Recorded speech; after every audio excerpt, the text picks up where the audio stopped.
आप सब मेरे ऑनलाइन बहन भाइयों को एक बार फिर से जय मसीह की। परमेश्वर के अनुग्रह दया और कृपा से एक बार परमेश्वर ने फिर से मिलने का मौका दिया, उसका धन्यवाद। हम आज शाम का वचन पढ़ेंगे 1 शमूएल की पुस्तक में से उसके 17 और 18 अध्याय। इसके पढ़े और सुने जाने पर प्रभु की आशीष हो। आज तारीख है 11/4/2025। जो मेरा बहन भाई मुझे 365 दिन फॉलो करेगा, करीब वो पूरी बाइबल पढ़ लेगा। मैं बेसिक बाइबल पढ़ता हूँ ताकि परमेश्वर का वचन हमारे हृदय और मन में काम करे और हमारी अगुवाई करे। आमीन। आइए,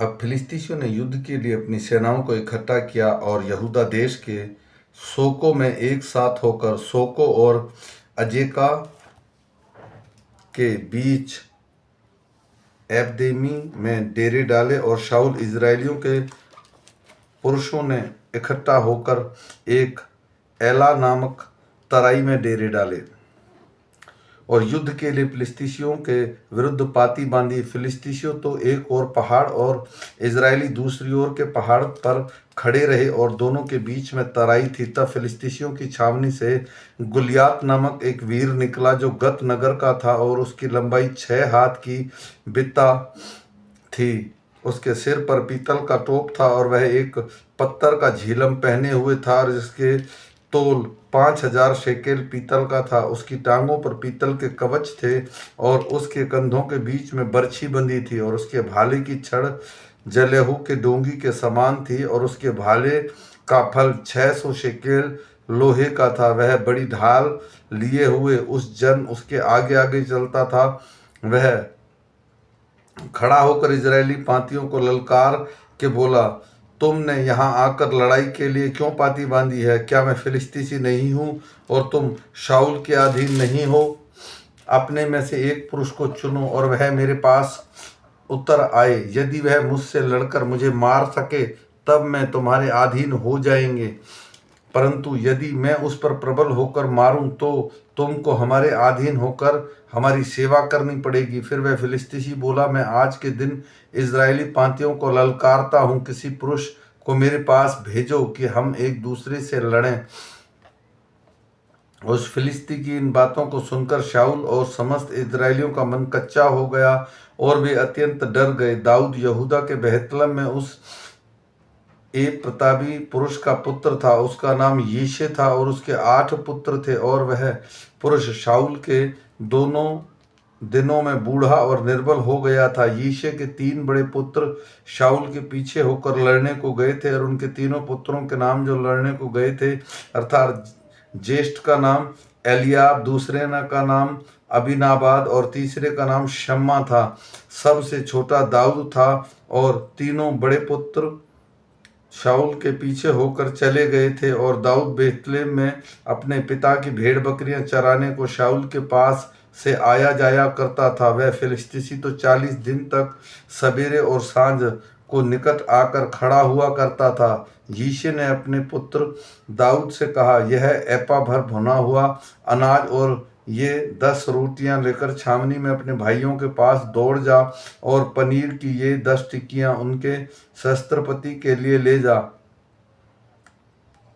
और अपने भाइयों का कुशल देखकर उनमें कोई निशानी ले आना। शाऊल और तेरे भाई और समस्त इजरायली पुरुष एला नामक तराई में फिलिस्तीसियों से लड़ रहे हैं। अंत दाऊद सवेरे उठा, भेड़ बकरियों को किसी रखवाले के हाथ में छोड़कर यीशे की आज्ञा के अनुसार उन वस्तुओं को लेकर चला। और जब वह सेना रणभूमि में जो कर रही और संग्राम के लिए ललकार रही थी, उसी समय वह गाड़ियों के पड़ाव पर पहुंचा।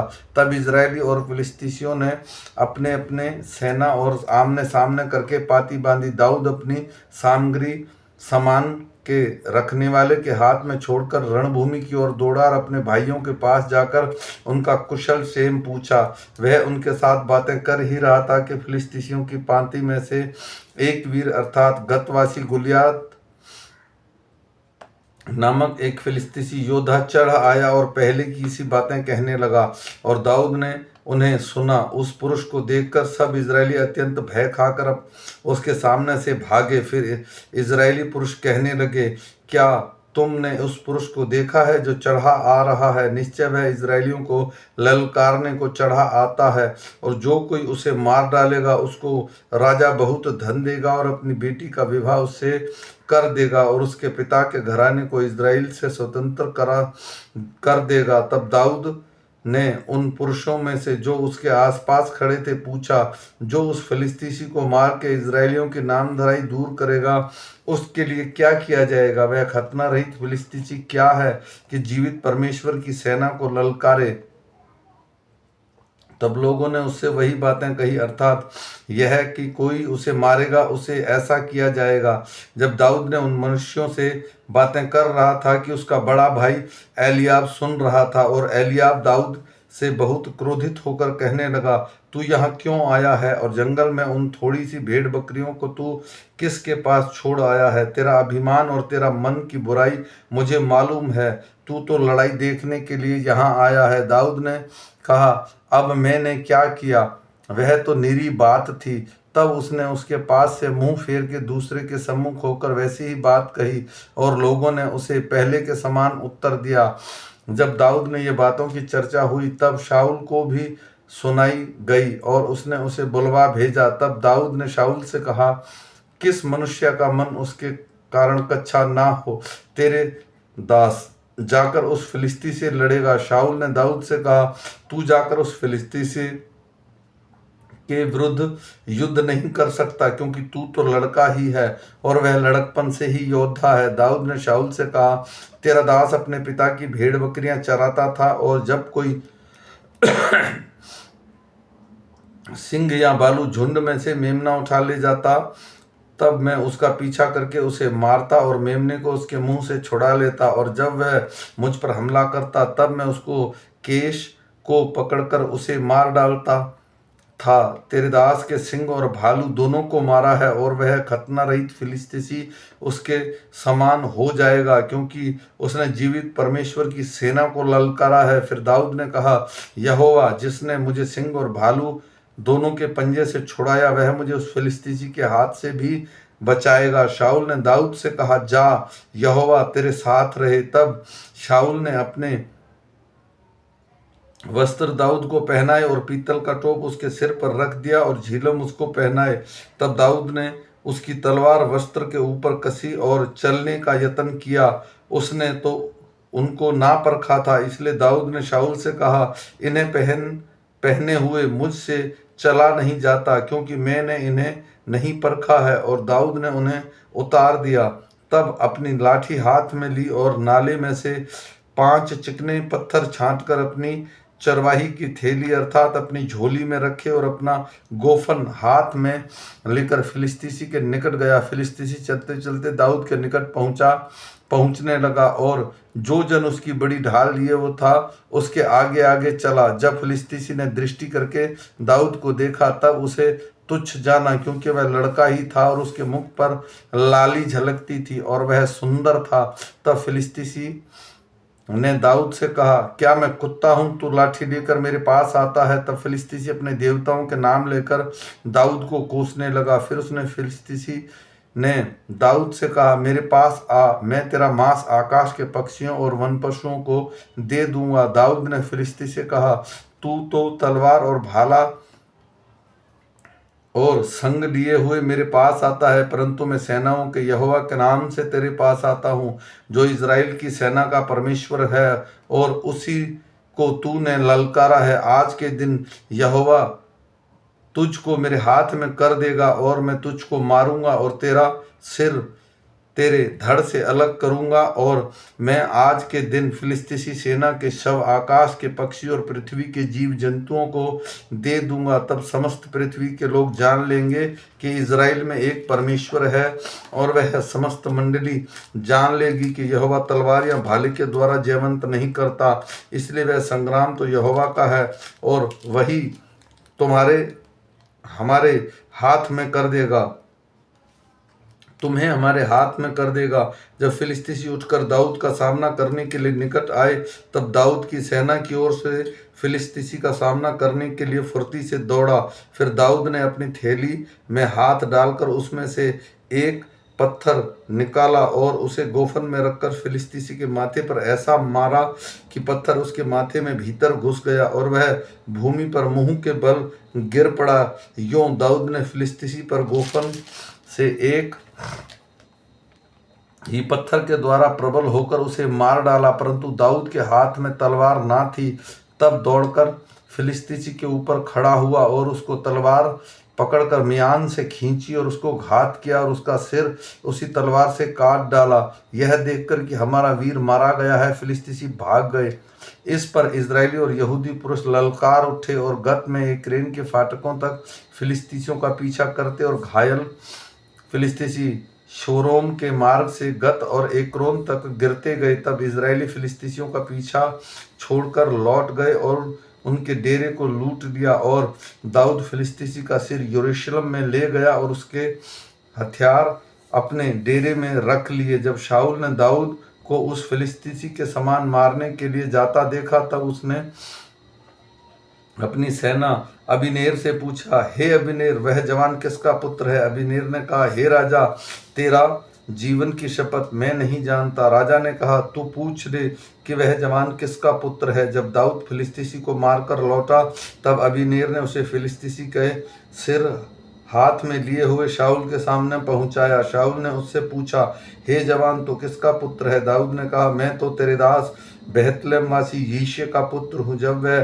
शाऊल से बातें कर चुका, तब योनातान का मन दाऊद पर ऐसा लगा कि वह योनातान उसे अपने प्राण के समान प्यार करने लगा और उस दिन शाऊल ने उसे अपने पास रखा और पिता के घर में लौटने ना दिया। तब योनातान ने दाऊद से वाचा बांधी, क्योंकि वह उसकी अपने प्राण के समान प्यार करता था। योनातान ने अपना बाघा जो उसे स्वयं पहने था उतारकर अपने वस्त्र समेत दाऊद को दे दिया, वरन अपनी तलवार और धनुष और कटिबंध भी उसको दे दिया। और जहाँ कहीं शाऊल दाऊद को भेजता था, वह वहाँ जाकर बुद्धिमानी के साथ काम करता था। अंत शाऊल ने उसे योद्धाओं का प्रधान नियुक्त किया और समस्त प्रजा के लोग और शाऊल के कर्मचारी उससे प्रसन्न थे। जब दाऊद उसी फिलिस्तीसी को मारकर लौट रहा था, तब वे लोग भी आ रहे थे। तब सब इजरायली नगरों में से स्त्रियां डफ और तिकोने बाजे लिए हुए आनंद के साथ गाती हुई नाचती हुई शाऊल राजा के स्वागत में निकली, और वे स्त्रियां नाचती हुई एक दूसरे के साथ यह गीत गाई, शाऊल ने तो हजारों को परंतु दाऊद ने लाखों को मारा। तब शाऊल अति क्रोधित हुआ और यह बात उसको बुरी लगी और वह कहने लगा, उन्होंने दाऊद के लिए तो लाखों और मेरे लिए हजारों ही ठहराया, इसलिए अब राज्य को छोड़ उसको अब क्या मिलना बाकी है। उस दिन से शाऊल दाऊद की ताक में लगा रहा। दूसरे दिन परमेश्वर की ओर से एक दुष्ट आत्मा शाऊल पर बल से उतरा और वह अपने भीतर नबूवत करने लगा। दाऊद प्रतिदिन के समान उसके साथ हाथ में बाजा रहता था और शाऊल अपने हाथ में अपना भाला लिए हुए था। तब शाऊल ने यह सोचकर कि मैं ऐसा मारूंगा कि भाला दाऊद को भीत में धंस जाए, भाले को चलाया, परंतु दाऊद उसके सामने से दोनों बार हट गया। शाऊल दाऊद से डरा करता था, क्योंकि यहोवा दाऊद के साथ था और शाऊल के पास से अलग हो गया था। शाऊल ने उसको अपने पास से अलग करके छत्रपति किया और वह प्रजा के सामने आया जाया करता था, और दाऊद अपनी समस्त चाल में बुद्धिमान दिखता था और यहोवा उसके साथ साथ था। तब शाऊल ने देखा कि वह बहुत बुद्धिमान है और वह उससे डर गया, परंतु इजरायली और यहूदियों के समस्त लोग दाऊद से प्रेम करते थे, क्योंकि वह उसके आगे आगे आया जाया करता था। शाऊल ने यह सोचकर कि मेरा हाथ नहीं वरन फिलिस्तीसियों ही का हाथ दाऊद पर पड़े, उससे कहा, सुन, मैं अपनी बड़ी बेटी मेरबा से तेरा विवाह कर दूंगा। इतना कर कि तू मेरे लिए वीरता के साथ यहोवा की ओर से युद्ध कर। दाऊद ने शाऊल से कहा, मैं क्या हूँ, तू मेरे और मेरा जीवन क्या है, और इजराइली में मेरे पिता का कुल क्या है कि मैं राजा का दामाद हो जाऊं।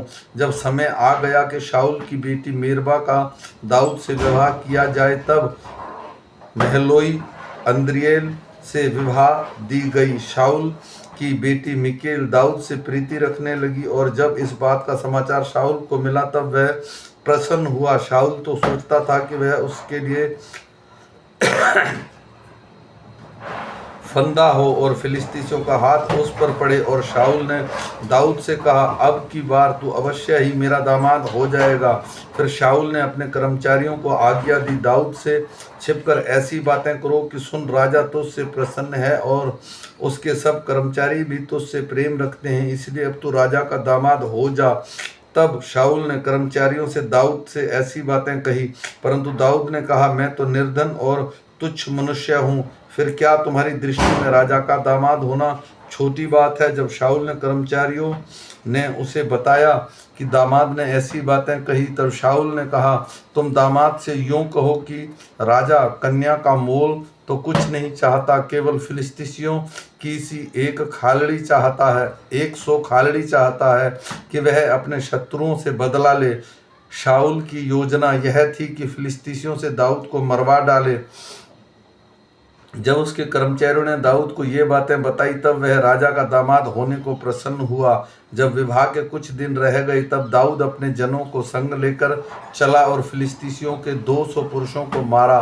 तब दाऊद उनकी खालड़ियां ले आया और वे राजा के गिन गिन कर दी गई, इसलिए कि वह राजा को दामाद हो जाए। अंत शाऊल ने अपनी बेटी मीकल का उससे विवाह कर दिया। जब शाऊल ने देखा कि वह निश्चय जाना कि यहोवा दाऊद के साथ है और मेरी बेटी मीकल उससे प्रेम रखती है, तब शाऊल दाऊद से और भी डर गया, इसलिए शाऊल सदा के लिए दाऊद का बैरी बन गया। फिर फिलिस्तीसियों के प्रधान निकल आए, और जब जब वे निकल आए तब दाऊद ने शाऊल के अन्य सब कर्मचारियों से अधिक बुद्धिमानी दिखाई, उनसे उसका नाम बहुत बड़ा हो गया। आमीन। मेरे भाई और बहनों, ये शाम का वचन है। दाऊद का गुलियात को मारना और उसके बाद उसका मीकल के विवाह करना, तो ये शाम का वचन है। मैं विश्वास करता हूँ आप एक दूसरे को शेयर कीजिए। ये बेसिक बाइबल है, ताकि हम बाइबल जानेंगे तो परमेश्वर इसके द्वारा हमारी अगुवाई करेगा। फिर मिलेंगे सुबह के वचन के साथ। तब तक सारे मेरे ऑनलाइन बहन भाइयों को जय मसीह की। परमेश्वर आपके परिवार में, आपके घर में, आपकी बीमारी में, आपकी परेशानी में, आपके दुख में, आपके नौकरी में चंगाई दे और आपको आशीषित करे। परमेश्वर की दया और अनुग्रह सदा सब पर होती रहे। आमीन। जय मसीह की।